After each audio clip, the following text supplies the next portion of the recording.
Mari mengawali acara kita pada hari ini dengan membuat tanda kemenangan Kristus dalam nama Bapa dan Putra dan Roh Kudus. Amin. Salam saudara-saudari yang terkasih, umat paroki Serigala, demikian juga umat Kristiani dimanapun Anda berada. Tuhan bersama. Renungan kita pada hari Kamis tanggal 3 Februari 2022 ini diambil dari Injil Suci Santo Markus bab 6 ayat 7 sampai dengan 13. Renungan kita, panggilan menjadi misionaris untuk semua yang telah dibaptis.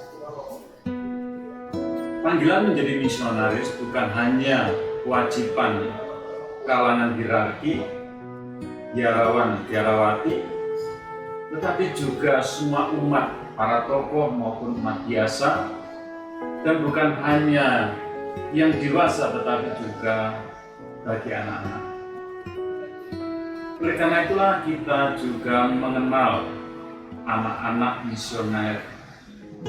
Anak dapat memberikan misinya kepada orang dewasa, tetapi khususnya dari anak untuk anak. Berbagi kewajiban ini wujudnya bisa bermacam-macam, yaitu dalam kata-kata, dalam doa, nyanyian, tindakan karitatif, ataupun juga dalam bentuk kesaksian. Sangat kaya iman untuk kehidupan. Dalam Injil hari ini, Yesus mengutus para muridnya berdua-dua dan memberi mereka kuasa atas roh jahat dan berpesan supaya jangan membawa apa-apa dalam perjalanan. Dalam keutusan, kita selalu diingatkan kembali bahwa rahmat Yesus berlimpah. Buah-buah ini menggantung dari sakramen baptis, rahmat yang sekaligus merupakan tugas dan cara mewartakan dalam aneka peristiwa. Karena itu, setiap dari kita, yaitu semua umat beriman, menjadi utusan Allah. Mewartakan Injil sebenarnya identik dengan mewartakan Yesus Kristus sendiri sebagai kabar sukacita. Bahkan salib pun adalah bagian dari kabar sukacita. Penegasan Yesus kepada para murid tetap sama untuk pelayanan misi kita hingga pada hari ini sampai yang akan datang.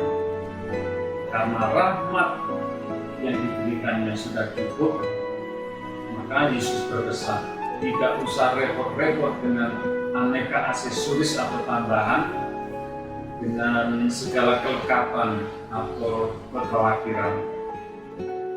Berarti Yesus pun tidak melarang para murid memenuhi kebutuhan awal dan pokok. Misalnya boleh membawa tongkat dan sandal, tetapi tidak boleh berlebihan.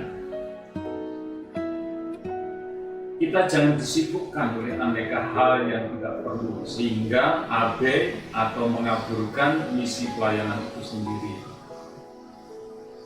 Dalam bermisi perlu menyatu dalam kehidupan umat, mengalami kebersamaan, berdoa, leksio divina, untuk saling berbagi pengalaman adalah sarana efektif memperkenalkan kehendak Allah pada sesama kita. Maka diterima dan tinggal di suatu rumah tangga adalah wadah berita sukacita Yesus kepada mereka-mereka itu. Tinggal menyatu bersama umat berarti masuk dalam budaya dan situasi mereka.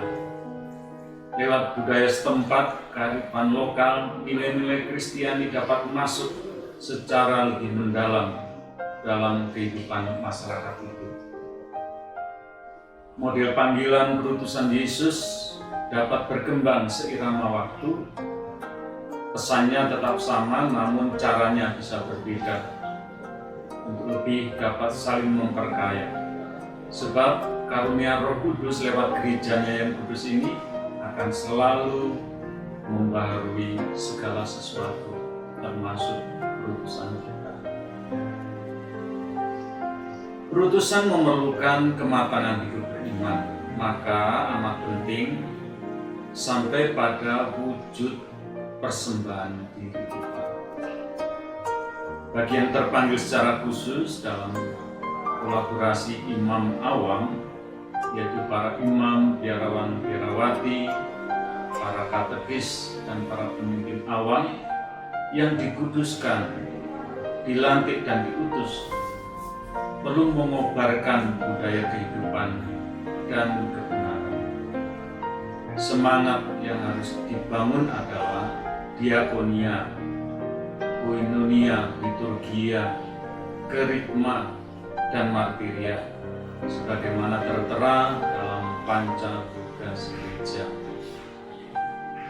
Apa artinya semuanya itu?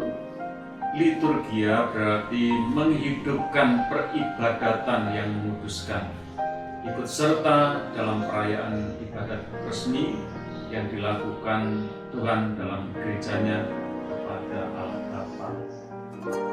Kerigma apa itu? Mengembangkan pewartaan kabar gembira, ikut serta membawa kabar gembira bahwa Allah telah menyelamatkan dan menebus manusia dari dosa melalui Yesus Kristus Putra-Nya. Koinonia apa itu? Menghadirkan dan membangun persekutuan. Artinya ikut serta dalam persekutuan atau persaudaraan sebagai anak-anak Bapa dengan peran Kristus. Diakonia artinya sebenarnya memajukan karya cinta kasih dalam pelayanan, ikut serta dalam melaksanakan kasih melalui aneka kegiatan amal kasih Kristiani. Martiria apa itu?